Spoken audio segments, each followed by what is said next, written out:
অবশেষে আইনি লড়াইয়ে স্বস্তি পেলেন আইনের ছাত্রী শর্মিষ্ঠা পানৌলি। অপারেশন সিন্দুরের প্রেক্ষিতে বিতর্কিত সোশ্যাল মিডিয়া পোস্ট করার অভিযোগে গ্রেপ্তার হওয়া শর্মিষ্ঠা পানৌলিকে জামিন দিল কলকাতা হাইকোর্ট। বৃহস্পতিবার বিচারপতি রাজা বসু চৌধুরী 10,000 টাকার বন্ডে তার জামিন মঞ্জুর করেন। শর্মিষ্ঠা বর্তমানে আইনের ছাত্রী। অপারেশন সিঁদুরে ভারতীয় সেনার জবাবি হামলার পর তার করা একটি ফেসবুক পোস্ট ঘিরে তীব্র বিতর্কের সৃষ্টি হয়। সেই পোস্টকে ঘিরেই তার বিরুদ্ধে মামলা দায়ের হয় এবং পরে তাকে গ্রেপ্তার করা হয়। এই দিন হাইকোর্টের রায়ের পরে স্বস্তির নিঃশ্বাস ফেলছে তার পরিবার। জামিনের পর শর্মিষ্ঠার বাবা বলেন, আমরা জাস্টিস পেয়েছি, হাইকোর্টে যা বলেছেন তাতে আমরা খুশি।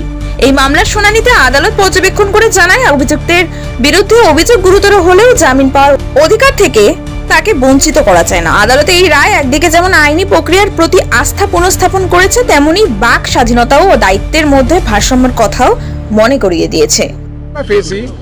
That one, the girl was under grave threat, and their security should be given. The second, court have prima facie arrived that there was no disclosure of a cognizable offence.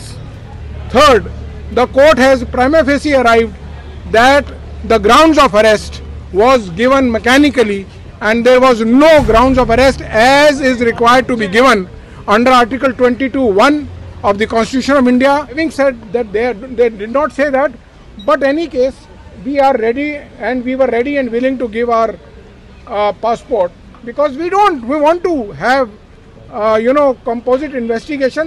Actually, it is our case.